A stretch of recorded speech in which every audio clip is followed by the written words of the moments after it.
Hello friends, welcome to my YouTube channel GK quiz. GK quiz में आप सभी का बहुत बहुत स्वागत है। एक बार फिर मैं आपके सामने उपस्थित हूं एक अति महत्वपूर्ण टॉपिक लेकर, जिसका नाम है भारतीय राष्ट्रीय कांग्रेस। यानी आज हम बात करने वाले हैं भारतीय राष्ट्रीय आंदोलन की फ्रेंड्स, जिसमें 1885 से लेकर के 1947 तक को कवर करेंगे भारतीय राष्ट्रीय आंदोलन को। और ये फ्रेंड्स एक मास्टर वीडियो होगा। इस वीडियो में फ्रेंड्स मैं कहानी की तरह आपको समझाऊंगा। इसमें आपको ट्रिक की कोई भी ज़रूरत नहीं होगी। यकीन मानिए फ्रेंड्स, यदि आप वीडियो को पूरा देख लेते हो तो आपका चाहे जो भी एग्जाम की तैयारी कर रहे हो, चाहे जिस भी एग्जाम की तैयारी कर रहे हो, सभी के लिए ये मास्टर वीडियो होने वाला है। तो चलिए वीडियो को शुरू कर लेते हैं। लेकिन उसके पहले यदि आपको पीडीएफ चाहिएगा फ्रेंड्स, तो आप हमारे डिस्क्रिप्शन में जाके टेलीग्राम चैनल को ज्वाइन कर लीजिएगा। वहाँ से आपको पीडीएफ प्रोवाइड करा दिया जाएगा। ठीक है फ्रेंड्स, साथ ही साथ अगर वीडियो की क्वालिटी कंटेंट अगर अच्छा लगेगा तो अंत में चैनल को सब्सक्राइब करके लाइक और शेयर जरूर करिएगा। चलिए शुरुआत करते हैं। तो देखिए फ्रेंड्स, जो भारतीय राष्ट्रीय आंदोलन की अगर बात किया जाए तो भारतीय राष्ट्रीय आंदोलन की शुरुआत होती है 1885 से। ठीक है, और 1885 से भारतीय राष्ट्रीय कांग्रेस की स्थापना से ही शुरुआत होती है भारतीय राष्ट्रीय आंदोलन की। तो पहले हम पढ़ेंगे भारतीय राष्ट्रीय कांग्रेस की स्थापना के लिए। देखिए, हालांकि भारतीय राष्ट्रीय कांग्रेस की जो स्थापना किया गया था वो अंग्रेजों ने अपने ब्रिटिश सरकार के सुरक्षा कपाट के रूप में इसकी स्थापना किया था। लेकिन बाद में यही जो संघ है फ्रेंड्स, भारतीय राष्ट्रीय कांग्रेस, ये जा करके आज़ादी में महत्वपूर्ण भूमिका अदा करता है। तो बात कर लेते हैं 1885 में। देखिए, जिसकी स्थापना कब हुई थी तो 28 दिसंबर 1885 को स्थापना हुई थी भारतीय राष्ट्रीय कांग्रेस की। संस्थापक आपसे सीधा सीधा एग्जाम में पूछा जाता है। तो भारतीय राष्ट्रीय कांग्रेस के संस्थापक थे एलन ऑक्टेवियन ह्यूम, यानी शॉर्ट में कहें तो AO ह्यूम इसके संस्थापक हैं, जो कि स्कॉटलैंड के निवासी थे। ठीक है, अच्छा, इसकी स्थापना कहाँ होती है ये भी स्थान पूछ लिया जाता है। तो मुंबई के गोकुलदास तेजपाल संस्कृत विद्यालय में भारतीय राष्ट्रीय कांग्रेस की स्थापना होती है। तो जब भारतीय राष्ट्रीय कांग्रेस की स्थापना होती है तो उस समय उसका नाम है फ्रेंड्स भारतीय राष्ट्रीय संघ था। क्या था? भारतीय राष्ट्रीय संघ उस समय इसका नाम था। लेकिन बाद में जब दादा भाई नौरोजी इसके अध्यक्ष बने दूसरी बार फ्रेंड्स, दूसरे अधिवेशन के जब अध्यक्ष बने, तो इन्होंने ही भारतीय राष्ट्रीय कांग्रेस बदल दिया। उसका नाम क्या कर दिया? भारतीय राष्ट्रीय कांग्रेस कर दिया। ठीक है, एक प्रश्न आपसे बार बार पूछा जाता है कि भारतीय राष्ट्रीय कांग्रेस की स्थापना के समय वायसराय कौन था? तो उस समय था फ्रेंड्स लॉर्ड डफरिन। ठीक है ना, भारतीय राष्ट्रीय कांग्रेस की स्थापना के समय वायसराय था लॉर्ड डफरिन। तो इस प्रकार फ्रेंड्स, जो भारतीय राष्ट्रीय आंदोलन में जो 1885 में भारतीय राष्ट्रीय कांग्रेस की स्थापना हुई थी वो 28 दिसंबर 1885 को हुई थी। आपसे संस्थापक पूछ लिया जाता है, स्थान पूछ लिया जाता है, वायसराय पूछ लिया जाता है, और एक प्रश्न और आपसे पूछा जाता है कि कांग्रेस के प्रथम अध्यक्ष कौन थे? तो वो थे फ्रेंड्स व्योमेश चंद्र बनर्जी। इनको आप याद रखिएगा, व्योमेश चंद्र बनर्जी तो जो थे वो कांग्रेस के प्रथम अध्यक्ष थे। ठीक है, तो इसको भी आप याद रखिएगा, जिन्होंने कांग्रेस के प्रथम अधिवेशन जो 1885 में हुआ था गोकुलदास तेजपाल संस्कृत विद्यालय में, उसकी अध्यक्षता की थी। चलिए अब हम आगे बात कर लेते हैं। आगे हम बात करते हैं भारतीय राष्ट्रीय कांग्रेस की। तो देखिए, कांग्रेस की जो प्रथम अधिवेशन के अध्यक्ष थे वो WC बनर्जी, यानी इन्हीं को व्योमेश चंद्र बनर्जी कहा जाता है। और कांग्रेस के प्रथम मुस्लिम अध्यक्ष जो थे वो थे बदरुद्दीन तैयब जी। तो देखिए, सीधा सीधा आपसे प्रश्न पूछा जाता है कि कांग्रेस के प्रथम मुस्लिम अध्यक्ष कौन थे? तो वो थे बदरुद्दीन तैयब जी। वही प्रथम यूरोपियन जिसने कांग्रेस के अधिवेशन की अध्यक्षता की थी तो वो थे फ्रेंड्स जॉर्ज यूले। कौन था? George Yule. ये प्रथम यूरोपियन था जिन्होंने कांग्रेस के अधिवेशन की अध्यक्षता किया था। वहीं एक प्रश्न आपसे बनता है कि प्रथम महिला जिसने कांग्रेस के अधिवेशन को संबोधित किया था। देखिए, यहाँ संबोधित करने की बात आ रही है, न कि अध्यक्षता की बात आ रही है। तो यहाँ है प्रथम महिला जिसने कांग्रेस के अधिवेशन को संबोधित किया था, वो थी कादम्बिनी गांगुली। कौन थी फ्रेंड्स? तो कादम्बिनी गांगुली थी, जिन्होंने कांग्रेस के अधिवेशन को संबोधित किया था। प्रथम महिला, ठीक है, बनी है। वही बात करते हैं प्रथम यूरोपीय महिला या प्रथम महिला अध्यक्ष जिसने कांग्रेस के अधिवेशन की अध्यक्षता की, तो ये थी फ्रेंड्स एनी बेसेंट। लेकिन वहीं पे अगर आपसे भारतीय महिला पूछ ले कि कांग्रेस की प्रथम भारतीय महिला अध्यक्ष हैं, तो वो हैं फ्रेंड्स सरोजनी नायडू। याद रखिएगा, सरोजनी नायडू जो हैं ये भारत की भारतीय राष्ट्रीय कांग्रेस के प्रथम भारतीय अध्यक्ष रही हैं। ठीक है, भारतीय महिला अध्यक्ष रही। जबकि प्रथम महिला अध्यक्ष अगर आपसे पूछ लिया जाए कांग्रेस की तो आप बताएंगे एनी बेसेंट। ठीक है, इसी अधिवेशन में फ्रेंड्स पहली बार अगर आपसे प्रश्न पूछ लिया जाए कि किस अधिवेशन में पहली बार राष्ट्रीय गीत वंदे मातरम को गाया गया था, तो 1896 के कलकत्ता कांग्रेस अधिवेशन में इसको गाया गया था। और इसको किसने गाया था फ्रेंड्स, तो उस समय की अध्यक्षता कर रहे थे रहमतुल्ला सयानी ने खुद इसे गाया था, इस गाने को वंदे मातरम। ठीक है, और वंदे मातरम कहाँ से, किसने इसकी रचना की है, तो बंकिम चंद्र चटर्जी का जो उपन्यास है फ्रेंड्स आनंद मठ, उससे उद्घृत है वंदे मातरम। तो आपसे प्रश्न पूछा जाता है कि वंदे मातरम कहाँ से लिया गया है, तो आनंद मठ से लिया गया है। इसके रचयिता कौन है, तो वंदे मातरम के रचयिता हैं बंकिम चंद्र चटर्जी। ठीक है, इसको भी आप याद रखिएगा। तो ये फ्रेंड्स भारतीय राष्ट्रीय कांग्रेस से इतने प्रश्न आपके एग्जाम में बनते हैं जिसको मैंने एक ही साथ कवर कर लिया है, तो इनको विशेष तौर पे आप याद रख लीजिएगा। आगे बात करते हैं 1905 की। तो 1905 में फ्रेंड्स होता है बंगाल विभाजन। जब 1905 में बंगाल विभाजन होता है तो इसका मुख्य उद्देश्य क्या रखा जाता है, तो इस बंगाल विभाजन का मुख्य उद्देश्य था तो जो अंग्रेज चाहते थे कि हिंदू और मुस्लिम की एकता नहीं बनी रहे, नहीं तो आगे जा कर के हमारे लिए मुसीबत हो जाएगी, इसलिए उन्होंने बंगाल का विभाजन किया सन 1905 में और हिंदू और मुस्लिम की एकता को तोड़ने का प्रयास किया। तो एक प्रश्न आपसे बनता है कि 1905 बंगाल विभाजन के समय वायसराय कौन था, तो बंग विभाजन के समय यानी बंगाल विभाजन के समय वायसराय था लॉर्ड कर्जन। ठीक है, अच्छा इसको लागू कब किया गया, तो इसको लागू किया गया तो 16 अक्टूबर 1905 को इसको लागू किया गया था। और इसी दिन फ्रेंड्स पूरे बंगाल में शोक दिवस के रूप में मनाया गया था, याद रखिएगा। पूरे बंगाल में शोक दिवस के रूप में 16 अक्टूबर को मनाया गया था, जिस दिन बंगाल विभाजन को लागू किया गया था। साथ ही साथ एक और प्रश्न यहाँ से बनता है कि रक्षाबंधन दिवस भी मनाया गया था इसी दिन। ठीक है ना, ये रविंद्रनाथ टैगोर के आह्वान पे रक्षाबंधन दिवस भी मनाया गया था। प्रत्येक हिंदू भाई ने मुस्लिम भाई के कलाइयों पे राखी बांधा था एकता को दिखाने के लिए जब बंगाल विभाजन हुआ था, तो इसको भी आप याद रखिएगा। वहीं बंगाल विभाजन के समय फ्रेंड्स बंगाल को दो भागों में बांट दिया गया, एक को पश्चिमी बंगाल बना दिया गया, एक को पूर्वी बंगाल बना दिया गया। ठीक है, जो पश्चिमी बंगाल था उसके अंतर्गत बंगाल, बिहार और उड़ीसा इन तीनों को समेकित रूप से शामिल था फ्रेंड्स, जिसे पश्चिमी बंगाल बनाया गया। और जिसमें पूर्वी बंगाल तथा असम को मिलाया गया तो उसको पूर्वी बंगाल बना दिया गया। ठीक है, जो पश्चिमी बंगाल था फ्रेंड्स इसमें हिंदू की जो जनसंख्या थी वो हिंदू बाहुल्य क्षेत्र था, यानी हिंदू की जनसंख्या ज़्यादा थी। यहाँ पे लगभग 1 लाख ही मुसलमान थे। ठीक है, जबकि पूर्वी बंगाल की बात करें तो यहाँ मुस्लिम आबादी बहुत ज़्यादा थी, यानी कि इनका काम ही था फ्रेंड्स कि हिंदू मुस्लिम की एकता को तोड़ना। तो आप दो चीज़ों को याद रखिएगा कि वायसराय कौन था, लॉर्ड कर्जन, और जिस दिन लागू हुआ उस दिन शोक दिवस और रक्षाबंधन के दिवस में इसको मनाया गया। रक्षाबंधन दिवस किनके आह्वान पे मनाया गया, तो रविंद्रनाथ टैगोर के आह्वान पे मनाया गया था। ठीक है, आगे बात कर लेते हैं 1905 बंगाल विभाजन से कुछ और फैक्ट की। तो देखिए 3 दिसंबर 1903 को विभाजन का प्रस्ताव ब्रिटिश संसद के पास रखा गया। ठीक है, फिर 19 जुलाई 1905 को जनता के सामने यह प्रस्ताव रखा गया। 20 जुलाई 1905 को समाचार पत्रों में विभाजन की घोषणा प्रकाशित हुई और 7 अगस्त 1905 को इसका विरोध प्रारंभ हो गया पूरे भारत में।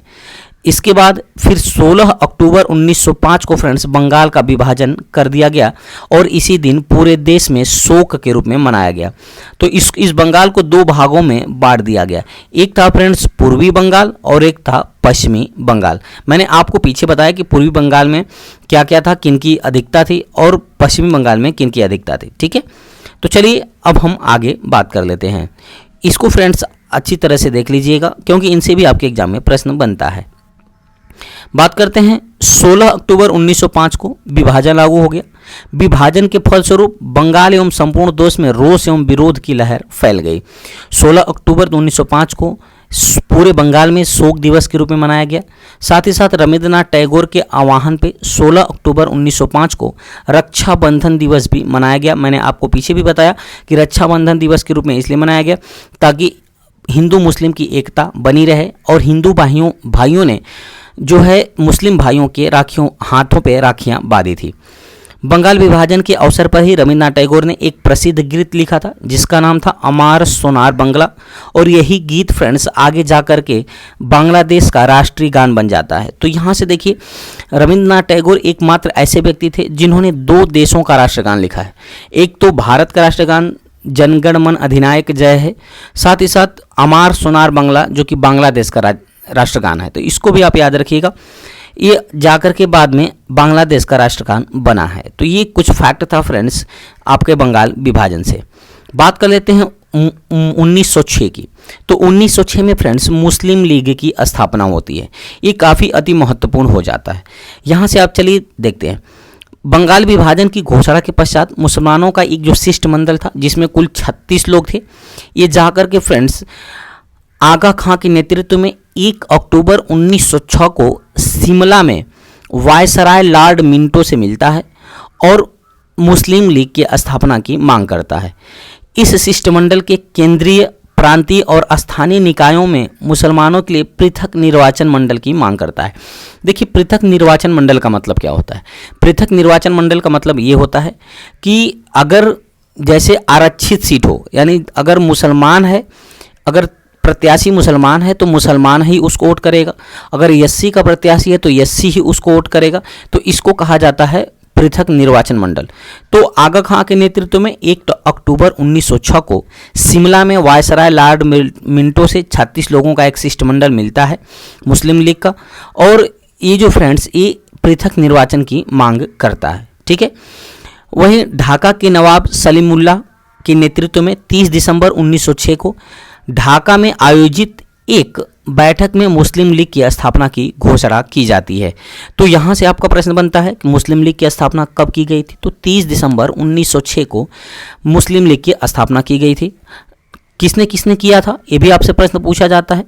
तो इसकी स्थापना 1906 में आगा खान, ढाका के नवाब समील उल्लाह खां और नवाब मोहसिन उल मुल्क के नेतृत्व में मुस्लिम लीग की स्थापना होती है। तो देखिए एक आपको कन्फ्यूजन करने वाला प्रश्न दे देता है, क्योंकि फ्रेंड्स आपको एक ऑप्शन में इन तीनों के अलावा पहला ही ऑप्शन आपको बना के दे देगा, ठीक है, मोहम्मद अली जिन्ना। तो आप कंफ्यूज मत होइएगा, मुस्लिम लीग की स्थापना मोहम्मद अली जिन्ना ने नहीं किया था, बल्कि मोहम्मद अली जिन्ना जो थे फ्रेंड्स वो 1913 में जाकर के मुस्लिम लीग से जुड़े थे। तो इसको याद रखिए, जबकि स्थापना कब हो गई थी? तो 1906 में ही मुस्लिम लीग की स्थापना हो गई थी, लेकिन मोहम्मद अली जिन्ना जाकर के 1913 में मुस्लिम लीग में शामिल होते हैं। तो यहाँ से भी प्रश्न पूछा जाता है, जबकि स्थापना किसने किया था फ्रेंड्स? तो आगा खां, ढाका के नवाब सलीम मुल्ला खां और नवाब मोहसिन उल मुल्क के नेतृत्व में 1906 ईस्वी में मुस्लिम लीग की स्थापना होती है। इसको आप विशेष तौर पे याद रखिएगा। आगे बात कर लेते हैं 1907 के। तो 1907 में है था फ्रेंड्स कांग्रेस का विभाजन, यानी कांग्रेस फ्रेंड्स 1907 में दो भागों में बढ़ जाता है, एक नरम दल और एक गरम दल। जो 1907 का कांग्रेस अधिवेशन होता है जिसकी अध्यक्षता कर रहे होते हैं रास बिहारी घोष। रास बिहारी घोष के नेतृत्व में फ्रेंड्स 1907 के सूरत अधिवेशन में कांग्रेस दो भागों में बढ़ जाता है, एक हो जाता है गरम दल और एक हो जाता है नरम दल, यानी कांग्रेस का विभाजन हो जाता है। तो आपसे प्रश्न पूछा जाता है कि कांग्रेस का विभाजन कब होता है? तो 1907 में कांग्रेस का विभाजन नरम दल और गरम दल में हो जाता है। तो देखिए इस तरह कुछ जो नेता थे फ्रेंड्स वो नरम दल के होते थे, नरमपंथी नेता थे, यानी ये जो थे फ्रेंड्स ये जो नरमपंथी नेता थे ये अंग्रेज़ों के जो बनाए हुए संविधान में विश्वास करते थे, उनसे अपने किसी भी प्रकार में सुधार लाने के लिए या अपनी व्यवस्था सुधारने के लिए वे लोग उनसे आग्रह करते थे, नरमता के साथ पेश आते थे।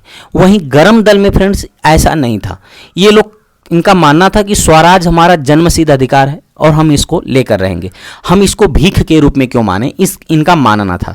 तो आपको नरम दल के नेता को याद नहीं करना है, आपको गरम दल का नेता याद कर लेंगे, नरम दल के नेता ऑटोमेटिक आपको याद हो जाएंगे। तो गरम दल के नेताओं में फ्रेंड्स 3 नाम आप तो वैसे ही प्रसिद्ध हैं, लाल, बाल और पाल। लाल से हो जाता है फ्रेंड्स लाला लाजपत राय, बाल से होता है बाल गंगाधर तिलक और पाल से हो जाता है बिपिन चंद्र पाल।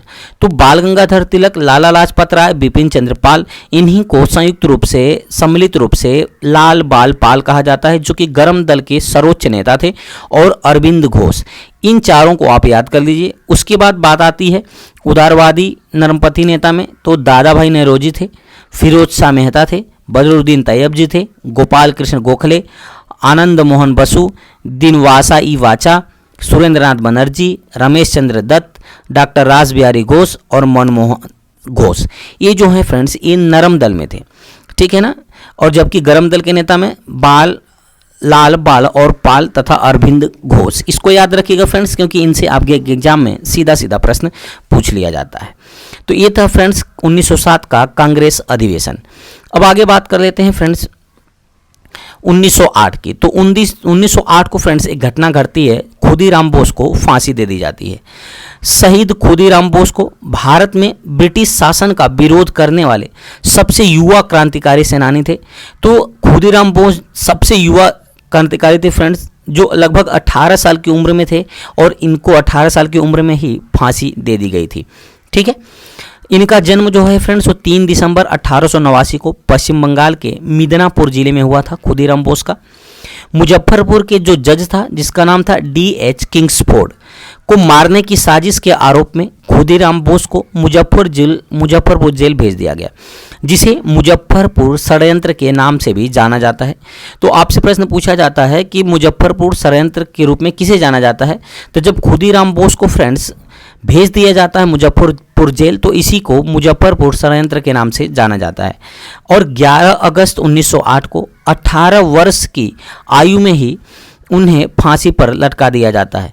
तो ये पहले ऐसे क्रांतिकारी थे, सबसे कम उम्र के क्रांतिकारी थे फ्रेंड्स, जिनको फांसी पर लटकाया गया था, यानी इन्होंने अपने देश के लिए अपनी बलि दी थी, जिसने भारतीय राष्ट्रीय स्वतंत्रता आंदोलन का सबसे कम उम्र का शहीद बना दिया था। तो ये था फ्रेंड्स 1908 में खुदीराम बोस को फांसी दे दिया गया था। इनका जो मुजफ्फरपुर के जज थे D.H. किंग्सफोर्ड, इनको मारने की साजिश में इनको गिरफ्तार किया गया था। अब आता है 1913 में फ्रेंड्स होता है गदर पार्टी की स्थापना। तो गदर पार्टी की स्थापना 1913 में होती है। उसके पहले 1911 में एक बार फिर से बंगाल विभाजन रद्द कर दिया जाता है, यानी पूर्वी बंगाल और पश्चिमी बंगाल को फिर से आपस में मिला लिया जाता है। साथ ही साथ इसमें यह फैसला लिया जाता है कि बिहार एक अलग स्वतंत्र राज्य के रूप में दर्जा प्रदान किया जाता है, ठीक है। जब बंगाल विभाजन को रद्द किया जाता है तो बिहार को एक अलग राज्य या अलग राज्य का दर्जा प्रदान किया जाता है। जबकि 1913 की अगर बात करें तो गदर पार्टी भारत में ब्रिटिश शासन को समाप्त करने के लिए भारतीयों द्वारा आयोजित एक अंतर्राष्ट्रीय राजनीतिक आंदोलन था, जिसका गठन 1913 ईस्वी में हुआ था, ठीक है। और इसका जो मुख्यालय था वो सैन फ्रांसिस्को में था। हालांकि ये अंतर्राष्ट्रीय राजनीतिक आंदोलन था, तो इसका मुख्यालय कहाँ था, तो सैन फ्रांसिस्को में इसका मुख्यालय बनाया गया था। आपसे प्रश्न बार बार पूछा जाता है कि गदर पार्टी की स्थापना किसने की थी। तो गदर पार्टी की जो स्थापना किया था फ्रेंड्स लाला हरदयाल और सोहन सिंह भाकना ने। किसने किया था? लाला हरदयाल और सोहन सिंह भाकना ने गदर पार्टी की स्थापना किया था, ठीक है। तो यहाँ से दो प्रश्न इस टॉपिक से आपके बनते हैं। पहला तो गदर पार्टी की स्थापना कब हुई थी, दूसरा गदर पार्टी की स्थापना किसने किया था, ठीक है। जबकि बंगाल विभाजन से भी प्रश्न बनता है कि अगर 1907 में सूरत अधिवेशन में बंगाल का विभाजन हो जाता है तो फ्रेंड्स किस सन में बंगाल का विभाजन रद्द हो जाता है। तो 1905 में होता है बंगाल विभाजन, तो बंगाल विभाजन रद्द हो जाता है 1911 में। इसको आप विशेष तौर पे याद रखिएगा, ठीक है। आगे बढ़ते हैं। अब बात आती है 1913 के बाद 1914 की। तो 1914 में फ्रेंड्स प्रथम विश्व युद्ध स्टार्ट हो जाता है, जो कि 1914 से लेकर 1918 तक चलता है। 1915 में गांधी जी का भारत में आगमन होता है और गांधी जी फ्रेंड्स भारत में पहली बार 1915 में आते हैं। ये 20 वर्षों के लिए फ्रेंड्स वकालत करने के लिए दक्षिण अफ्रीका चले गए थे और 20 वर्षों बाद जब गांधी जी वापस भारत आते हैं, उसके बाद 1916 में लखनऊ समझौता होता है। अंबिका चरण मजूमदार, ठीक है, जिसकी अध्यक्षता कौन किया था फ्रेंड्स? अंबिका चरण मजूमदार ने किया था। और 1916 में ही फ्रेंड्स लखनऊ समझौता के तहत क्या कि नरम दल और गरम दल एक फिर से एकीकरण के बंधन में बंध जाते हैं, यानी एक हो जाते हैं। ठीक है, नरम दल और गरम दल दोनों एक हो जाते हैं 1916 ईस्वी में लखनऊ के कांग्रेस अधिवेशन में, जिसकी अध्यक्षता किसने किया था? तो अंबिका चरण मजूमदार ने किया था। तो आपसे प्रश्न पूछा जाता है कि किस अधिवेशन में गरम दल और नरम दल ने एक हो गया था? तो 1916 में लखनऊ के अधिवेशन में, जिसे लखनऊ समझौता के नाम से जाना गया, और इसकी अध्यक्षता किसने किया था? तो अंबिका चरण मजूमदार ने इसकी अध्यक्षता किया था। ठीक है, और ये जो समझौता हुआ था फ्रेंड्स, वो कांग्रेस और मुस्लिम लीग के बीच में भी ये समझौता हुआ था। उसके बाद फ्रेंड्स 1916 ईस्वी में ही होम रूल लीग आंदोलन शुरू होता है, जिसको दो लोगों शुरू करते हैं। एक थी एनी बेसेंट फ्रेंड्स, जिन्होंने मद्रास से होम रूल लीग की स्थापना किया था, जबकि बाल गंगाधर तिलक ने पुणे से होम रूल लीग की स्थापना किया था। अभी हाल ही में फ्रेंड्स बीपीएससी, ठीक है ना, बीपीएससी जो टीचर का एग्ज़ाम हुआ था, उसमें ये प्रश्न आपसे पूछा था कि बाल गंगाधर तिलक ने होम रूल की स्थापना कहाँ से किया था? तो किया था फ्रेंड्स पुणे से। इसको आप याद रखिएगा, इनसे आपके एग्जाम में सीधा सीधा प्रश्न बनता है। तो प्रथम विश्व युद्ध के समय प्रथम भारतीय प्रतिक्रिया थी होम रूल लीग आंदोलन वाली, और यह आपके आयरिश होम रूल आंदोलन से प्रेरित थी। तो आपसे प्रश्न पूछा जाता है कि भारत में जो होम रूल लीग आंदोलन चलाया गया, होम रूल लीग आंदोलन, यह किस आंदोलन से प्रेरित था? तो ये आयरिश होम रूल लीग आंदोलन से प्रेरित था। इस आंदोलन का उद्देश्य था राजनीतिक शिक्षा और सार्वजनिक बैठकों आदि के माध्यम से स्वशासन को प्राप्त करना इस आंदोलन का मुख्य उद्देश्य था। अब आ जाता फ्रेंड्स 1917 में आता है चंपारण आंदोलन। गांधी जी ने फ्रेंड्स चंपारण आंदोलन शुरू कर देते हैं। 1917 में बिहार के एक स्थानीय नेता जिनका नाम था राम कुमार शुक्ल, वे गांधी जी से मिलते हैं और चंपारण बिहार की स्थिति के बारे में बताते हैं। वहाँ की 3 कठिया प्रणाली का मतलब होता है फ्रेंड्स 3/20, यानी 3/20 हिस्से पर अंग्रेज द्वारा नील की खेती अनिवार्य करने के विरोध में, यह 3 कठिया प्रणाली के विरोध में ही यह आंदोलन चलाया गया था, जिसे चंपारण आंदोलन के नाम से जाना गया। और यह आंदोलन जो था फ्रेंड्स कहाँ से शुरू किया गया था? तो पूर्वी चंपारण बिहार से स्टार्ट किया गया था। उसके बाद गांधी जी ने चंपारण आंदोलन चलाने को कहा। 19वीं शताब्दी के प्रारंभ में अंग्रेज बागान मालिकों ने किसान को यह करार करा लिया था कि वे अपनी भूमि के 3/20 हिस्से पर नील की खेती अवश्य करेंगे। इसी को 3 कठिया प्रणाली के नाम से जाना जाता है। इस सत्याग्रह के बाद रविंद्रनाथ टैगोर द्वारा गांधी जी को महात्मा की उपाधि दी गई। याद रखिएगा फ्रेंड्स, एक किसान आंदोलन था, ठीक है ना, किसानों के नेतृत्व में ये आंदोलन चलाया गया था, और इसी आंदोलन पर रविंद्रनाथ टैगोर ने गांधी जी को महात्मा की उपाधि दिया था। इसके बाद उन्होंने महात्मा गांधी के नाम से बुलाया जाने लगा। ठीक है, आगे बात कर लेते हैं अहमदाबाद मिल मजदूर आंदोलन 1918, यानी जब 1917 का जो आंदोलन होता फ्रेंड्स चंपारण, वो जब एक प्रयोग था और यह सफल हो जाता है, तो उसके बाद अहमदाबाद मिल मजदूर आंदोलन शुरू होता है। चंपारण सत्याग्रह 1918 में गांधी जी अहमदाबाद से कपड़ा मिल मजदूरों से मिले और उनकी समस्या को समझा। यहाँ पर विवाद प्लेग एक बोनस को लेकर था। जब प्लेग की समाप्ति हुई तो मिल मालिक बोनस को समाप्त करना चाहते थे। मजदूरों ने इसका विरोध किया तथा गांधी जी ने इस मजदूरों को हड़ताल पर जाने को कहा। यानी अहमदाबाद मिल मजदूर आंदोलन 1918 की शुरुआत करने के लिए गांधी जी ने मजदूरों से कहते हैं। ठीक है, अब उसके बाद 1918 में होता है खेरा आंदोलन। इसके बाद 1918 में महात्मा गांधी जी ने गुजरात के खेरा में किसानों के साथ हो रहे अत्याचार के विरुद्ध में अंग्रेजों के यहाँ किसानों की फसलें नष्ट हो जाने के बाद भी करों की वसूली की जा रही थी, जिसके विरोध में खेरा आंदोलन चलाया गया था 1918 में ही। गांधी जी ने किसानों को लगान न देने के लिए कहा था। इस मामले की जांच के बाद यह निष्कर्ष निकाला गया कि लगान माफ कर देना चाहिए। तो ये प्रश्न अभी हाल ही में बीपीएससी में ये भी पूछा गया था, तो गांधी जी ने किसानों को फ्रेंड्स किसमें लगान ना देने के लिए प्रेरित किया था? तो खेड़ा आंदोलन के अंतर्गत 1918 में। गांधी जी ने दक्षिण अफ्रीका में किए गए अपने कार्य को लेकर वे भारत में भी काफ़ी प्रचर्चित हो गए थे और इन आंदोलनों ने भी सफलता पाते हुए भारत में बड़े नेता के रूप में गांधी जी जाने जाने लगे थे। ठीक है, जिसके लिए फिर उन्होंने खेरा आंदोलन 1918 में शुरुआत करता है, जो कि किसानों के साथ हो रहे अत्याचार के विरोध में इसको शुरू किया जाता है और गांधी जी ने हड़ताल पे जाने को कहते हैं और लगान ना देने की अपील करते हैं। उसके बाद आता है फ्रेंड्स रॉलेट एक्ट 1919। ये काफ़ी अति महत्वपूर्ण फ्रेंड्स रॉलेट एक्ट 1919। जब 1918 के विश्व युद्ध समाप्त हो जाता है 1918 में, तो उसके बाद 1919 में अंग्रेजों द्वारा रॉलेट एक्ट भारत लाया गया था, परंतु इस एक्ट भारतीयों के लिए कोई अच्छी बात नहीं थी।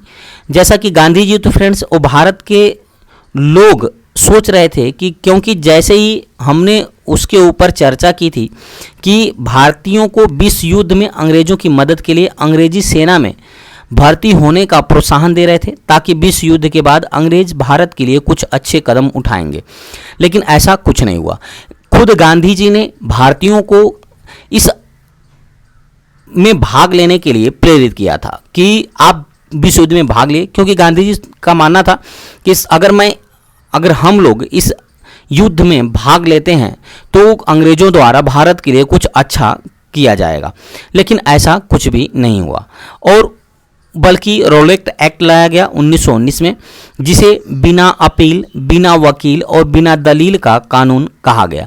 यानी इसमें फ्रेंड्स किसी को भी, ठीक है, किसी को भी संदेह के दायरे में रखते हुए या संदेह होने पर भी उनको गिरफ्तार किया जा सकता था। इसकी वजह से इसे बिना अपील, बिना वकील और बिना दलील का कानून कहा गया। तो सीधा सीधा प्रश्न आपसे पूछा जाता है कि किस एक्ट को बिना अपील, बिना वकील और बिना दलील का कानून कहा जाता है? तो रॉलेट एक्ट 1919 को। उसके बाद फ्रेंड्स पंजाब के दो लोकप्रिय नेता हो सत्यपाल और सैफुद्दीन किचलू। इसी रॉलेट एक्ट के तहत डॉक्टर सत्यपाल और सैफुद्दीन किचलू को गिरफ्तार कर लिया जाता है। इसके बाद जनता में आक्रोश आ जाता है और आक्रोशित होकर जनता कई जगह हिंसाएं करने लगती है। उसके बाद फिर अमृतसर में 13 अप्रैल 1919 को शाम के 5 बजे जलियांवाला बाग में विशाल सभा में रॉलेट एक्ट के दौरान डॉक्टर सत्यपाल और सैफुद्दीन किचलू के गिरफ्तार होने के विरोध में एक शांति रूप से सभा आयोजित किया जा रहा था, यानी उसके विषय में भाषण चल रहा था।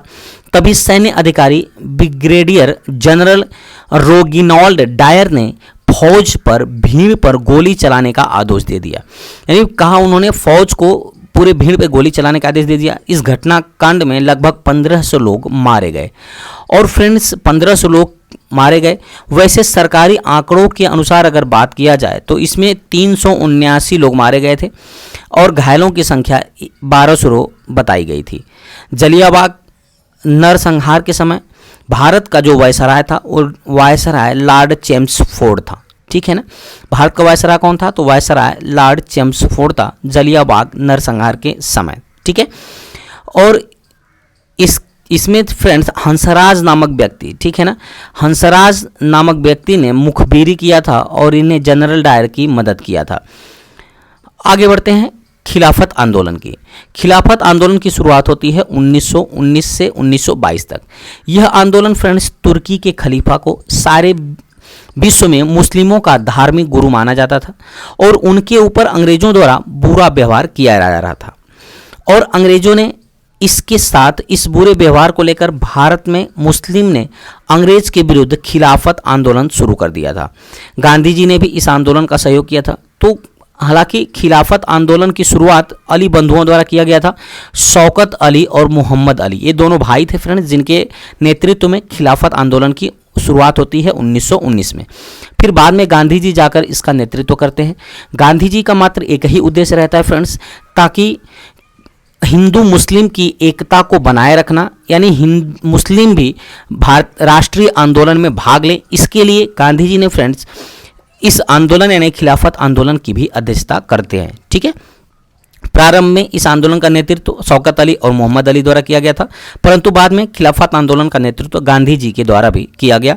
तो यहाँ से आपके प्रश्न बनता है कि खिलाफत आंदोलन की शुरुआत कब हुई थी? तो 1919 में हुई थी।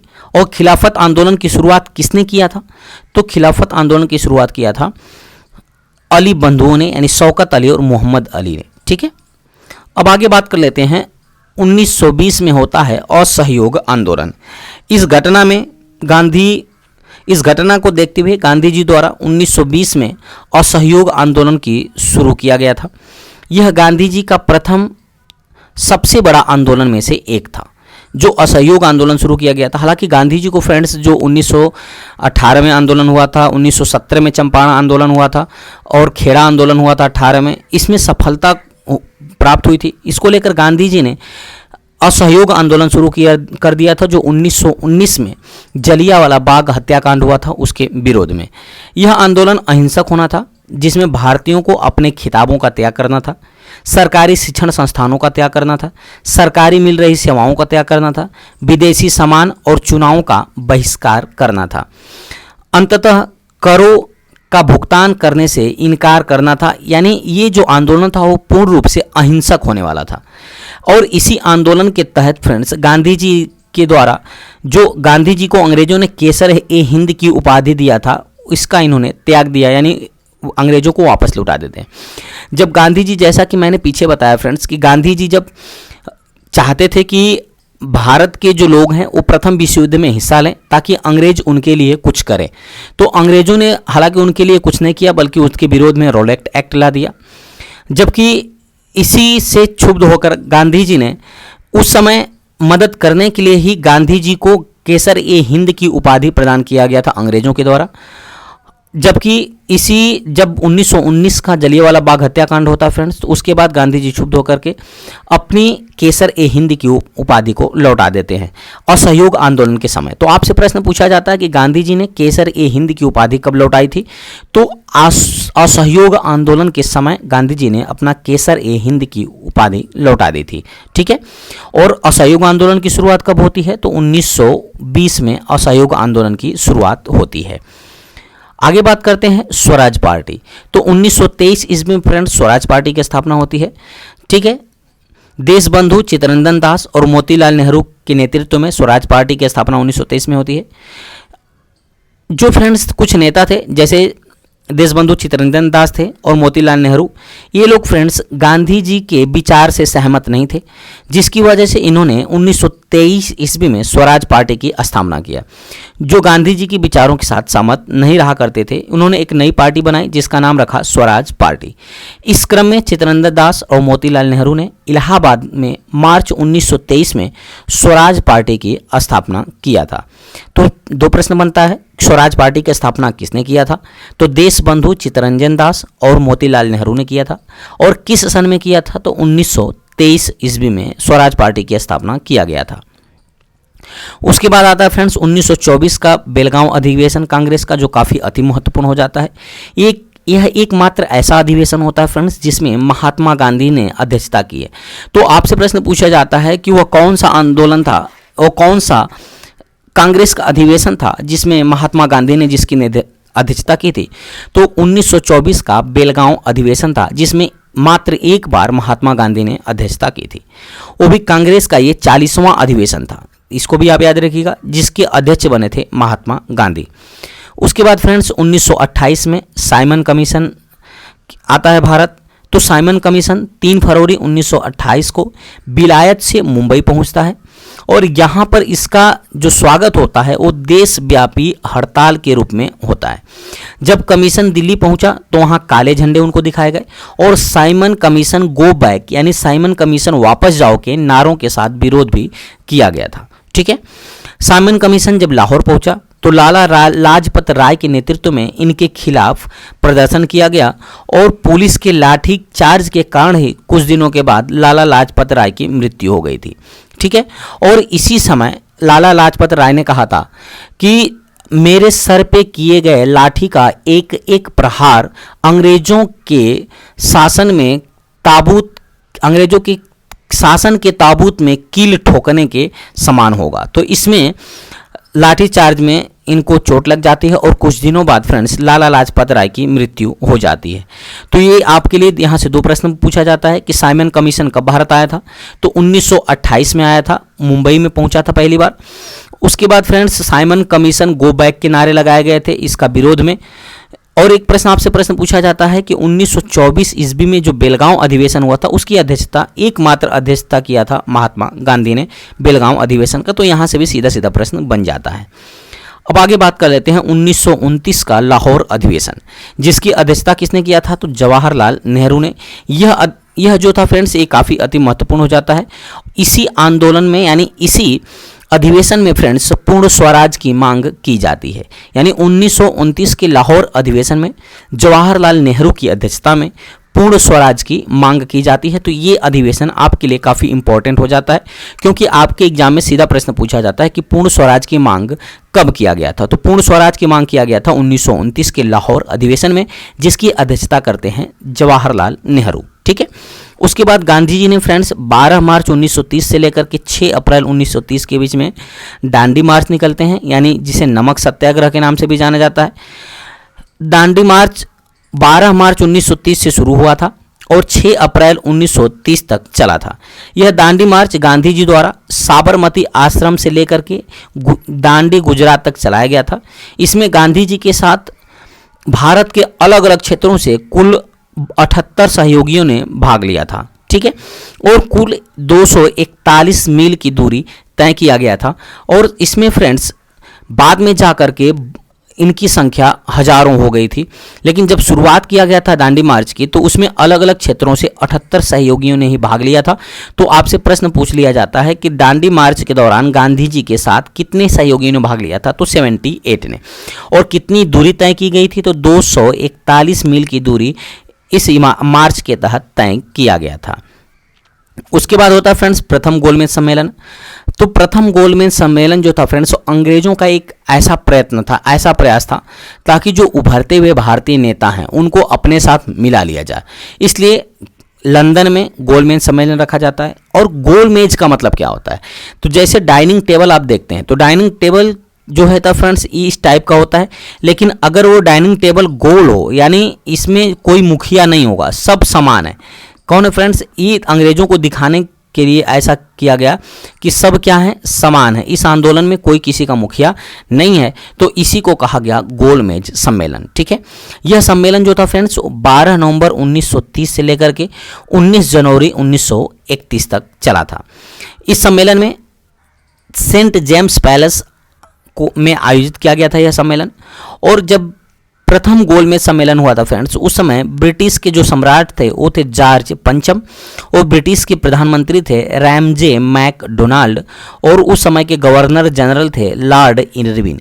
तो आपसे प्रश्न पूछा जाता है कि प्रथम गोलमेज सम्मेलन के दौरान ब्रिटिश का प्रधानमंत्री कौन था, तो वो थे रैमजे मैकडोनाल्ड। और ब्रिटिश सम्राट कौन था, तो जॉर्ज पंचम। यानी तीनों गोलमेज सम्मेलन के समय ब्रिटिश सम्राट थे जॉर्ज पंचम और प्रधानमंत्री थे रैमजे मैकडोनाल्ड, जबकि गवर्नर जनरल जो थे फ्रेंड्स वो बदल गए थे। इस सम्मेलन में कुल 89 प्रतिनिधियों ने भाग लिया था, जिसमें से ब्रिटिश राजनीतिक दलों के 16 प्रतिनिधि भाग लिए थे और देशी रियासतों से 16 प्रतिनिधि भाग लिए थे और ब्रिटिश भारत से 57 राजनीतिक नेता ने भाग लिया था। एक प्रश्न आपसे पूछा जाता है कि वह कौन से ऐसे व्यक्ति हैं जिन्होंने तीनों गोलमेज सम्मेलन में भाग लिया था, तो वो थे फ्रेंड्स डॉक्टर भीमराव अंबेडकर, जिन्होंने तीनों गोलमेज सम्मेलन में भाग लिया था। ठीक है। और प्रथम गोलमेज सम्मेलन में कांग्रेस का कोई भी प्रतिनिधि इस सम्मेलन में उपस्थित नहीं हुआ था, क्योंकि कांग्रेस के द्वारा आंदोलन चलाए जा रहे थे, तो किस तरह से वो इस आंदोलन में शामिल होते।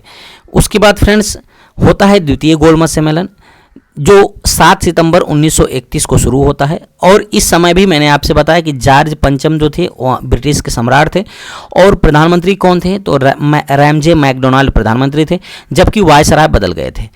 वायसराय कौन हो जाते हैं, तो लॉर्ड वेलिंगटन जो वायसराय बन जाते हैं। 1931 में ये भी सम्मेलन लंदन में ही आयोजित किया जाता है और इसमें कांग्रेस के प्रतिनिधि के तौर पे महात्मा गांधी जी भाग लेते हैं। कांग्रेस की वह एकमात्र प्रतिनिधि थे।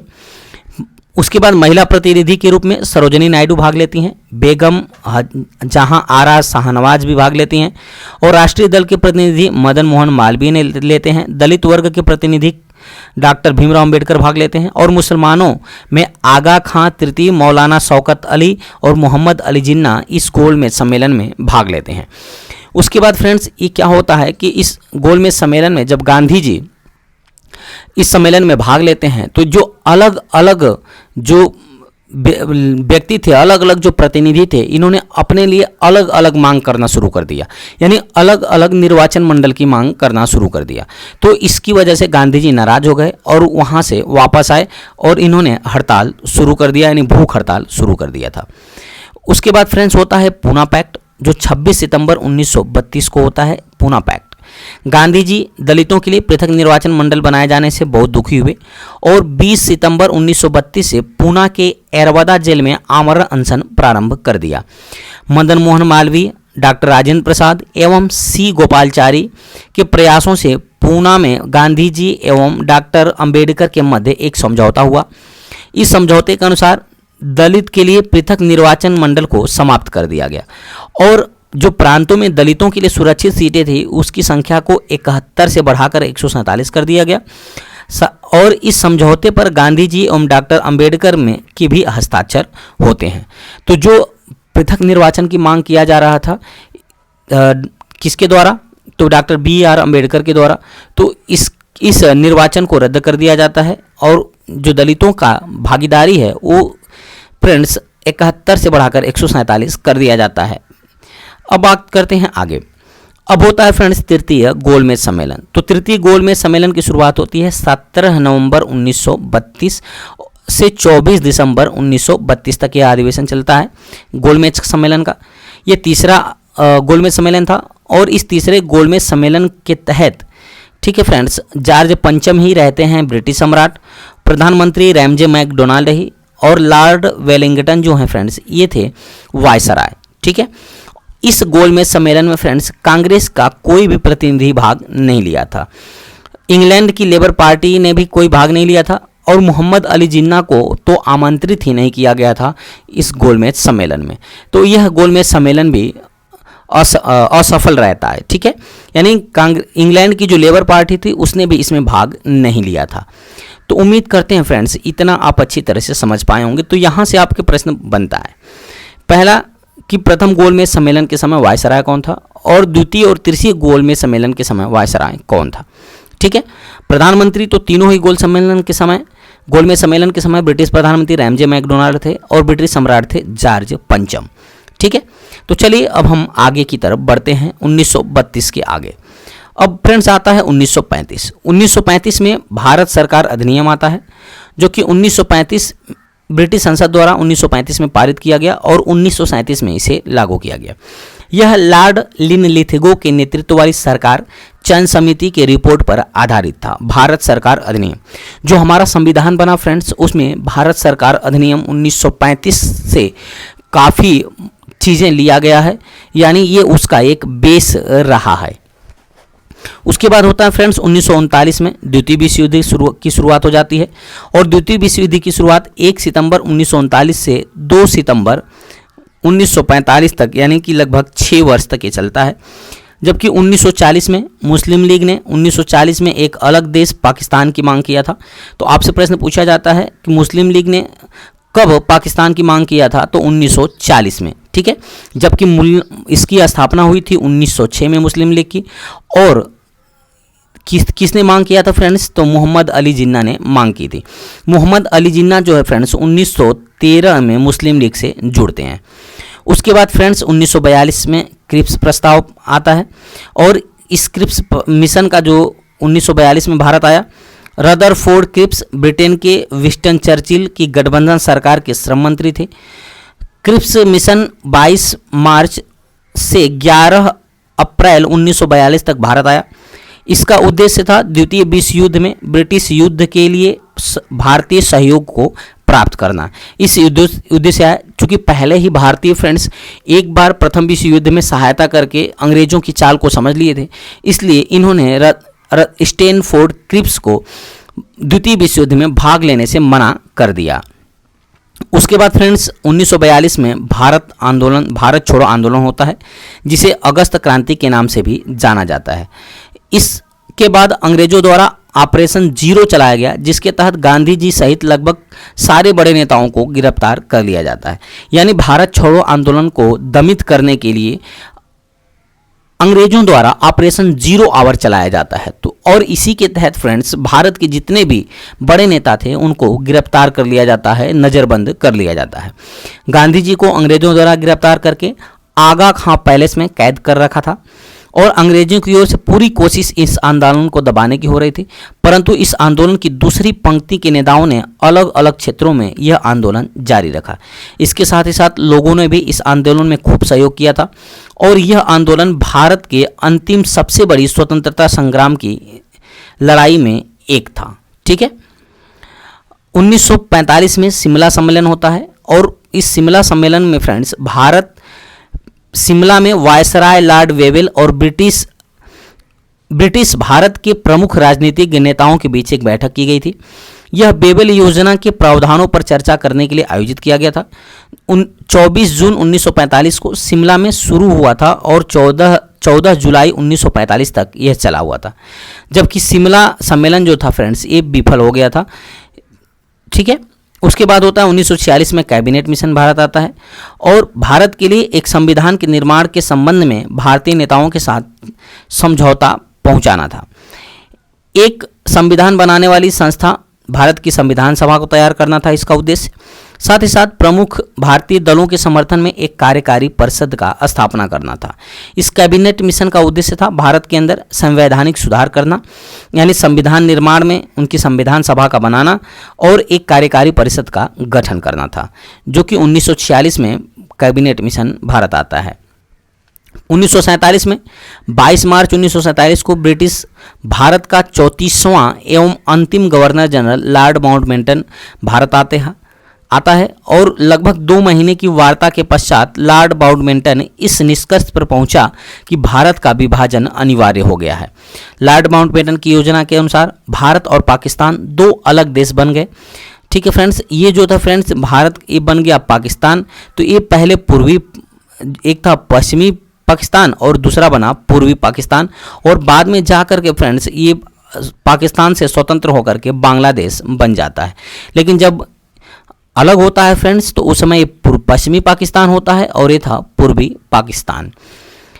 ठीक है, उसके बाद अब प्रीवियस ईयर के कुछ प्रश्न है फ्रेंड्स जिसको आप हल करते हैं। पहला प्रश्न पूछ रहा है चंपारण सत्याग्रह के दौरान नील की खेती किस नाम से पहचानी जाती थी? तो 3 कठिया पद्धति, मैंने आपसे बताया कि नील की खेती को 3 कठिया पद्धति के नाम से जाना जाता था, यानी 3/20 हिस्से पर नील की खेती करना अंग्रेजों द्वारा अनिवार्य कर दिया गया था। बंगाल का विभाजन किस वर्ष रद्द किया गया था? तो 1911 में बंगाल का विभाजन रद्द कर दिया गया था और बिहार को एक स्वतंत्र राज्य बनाने का निर्णय लिया गया था। निम्नलिखित स्वतंत्रता सेनानियों में से कौन मोतीलाल नेहरू के साथ स्वराज पार्टी का सह संस्थापक था?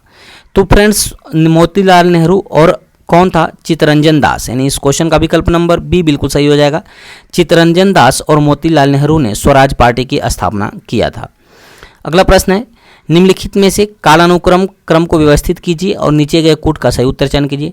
पूना संधि, गांधी इरविन समझौता, क्रिप्स मिशन और सविनय अयोग्य आंदोलन, ये कब शुरू हुआ था फ्रेंड्स? तो इसको एक क्रम में लगाना है। तो सबसे पहले सविनय अयोग्य आंदोलन शुरू हुआ था, उसके बाद फ्रेंड्स गांधी इरविन समझौता होता है, उसके बाद पूना संधि होती है और अंत में होता है फ्रेंड्स क्रिप्स मिशन भारत आता है। तो इस तरह से चौथा, दूसरा, पहला और तीसरा, यानी इस क्वेश्चन का विकल्प नंबर सी बिल्कुल सही हो जाएगा। अगला प्रश्न है खिलाफत आंदोलन किस वर्ष में प्रारंभ हुआ था? तो फ्रेंड्स खिलाफत आंदोलन 1919 में ही प्रारंभ हुआ था। अली बंधुओं के द्वारा, शौकत अली और मोहम्मद अली के द्वारा खिलाफत आंदोलन की शुरुआत किया गया था और बाद में जाकर महात्मा गांधी ने इस आंदोलन में सहयोग किया था, यानी इसकी अध्यक्षता भी की थी। अगला प्रश्न है भारतीय राष्ट्रीय कांग्रेस ने किस अधिवेशन में पूर्ण स्वराज को अपना लक्ष्य घोषित किया था? तो फ्रेंड्स भारतीय राष्ट्रीय कांग्रेस ने लाहौर अधिवेशन, ठीक है ना, 1929 में इन्होंने फ्रेंड्स पूर्ण स्वराज या पूर्ण स्वतंत्रता को पाने के लिए अपना लक्ष्य घोषित किया था। अगला प्रश्न है भारत छोड़ो आंदोलन को किस नाम से जाना जाता था? तो अगस्त आंदोलन के नाम से भी जाना जाता था भारत छोड़ो आंदोलन को। ठीक है फ्रेंड्स, अगला प्रश्न है, मुस्लिम लीग ने पाकिस्तान का प्रस्ताव कब और कहां पारित किया गया था? तो मुस्लिम लीग ने फ्रेंड्स पाकिस्तान का प्रस्ताव 1940 ईस्वी में लाहौर में पारित किया गया था, जबकि मुस्लिम लीग की स्थापना होती है 1906 ईस्वी में और इसमें मोहम्मद अली जिन्ना जुड़ जाते हैं 1913 में। ठीक है। अगला प्रश्न है, महात्मा गांधी दक्षिण अफ्रीका से भारत किस वर्ष लौटे थे? तो 1915 में महात्मा गांधी ने फ्रेंड्स दक्षिण अफ्रीका से भारत लौटे थे। चौरी चौरा नामक प्रसिद्ध स्थल कहाँ स्थित है? तो फ्रेंड्स गोरखपुर में स्थित है चौरी चौरा नामक प्रसिद्ध स्थल। नेक्स्ट प्रश्न है, भारत में जब क्रिप्स मिशन आया उस समय भारत का वायसराय कौन था? तो जब क्रिप्स मिशन आया फ्रेंड्स तो उस समय भारत का वायसराय कौन था? तो इसका आप हमें कमेंट में करके आंसर दीजिएगा। एज अ होमवर्क मैंने आपको दिया है फ्रेंड्स ये क्वेश्चन, क्योंकि मैंने पीछे आपको अच्छी तरह से समझा दिया है। अगला प्रश्न है, गांधी जी भारतीय राष्ट्रीय कांग्रेस के अध्यक्ष कितनी बार बने थे? तो एक बार अध्यक्ष बने थे गांधी जी। बेलगांव अधिवेशन की अध्यक्षता किया था, तो कांग्रेस के मात्र एक बार अध्यक्ष बने थे। ठीक है। अगर फ्रेंड्स वीडियो की क्वालिटी, कंटेंट और आपको सत्येंद्र सर की मेहनत आपको पसंद आ रही हो फ्रेंड्स, तो चैनल को अधिक से अधिक लाइक करिएगा, शेयर करिएगा और सब्सक्राइब करके बेल आइकन दबाना ना भूलिएगा, ताकि जो भी मैं वीडियो अपलोड करूंगा उसका नोटिफिकेशन आपके पास पहुंच जाएगा। Thanks for watching. और अन्य इन्फॉर्मेटिव वीडियो देखने के लिए फ्रेंड्स आप हमारे प्लेलिस्ट को विजिट कर सकते हैं। तो चलिए मिलते हैं ऐसे ही मजेदार टॉपिक के साथ फिर अगली वीडियो में। तब तक के लिए बहुत बहुत धन्यवाद। Thanks for watching.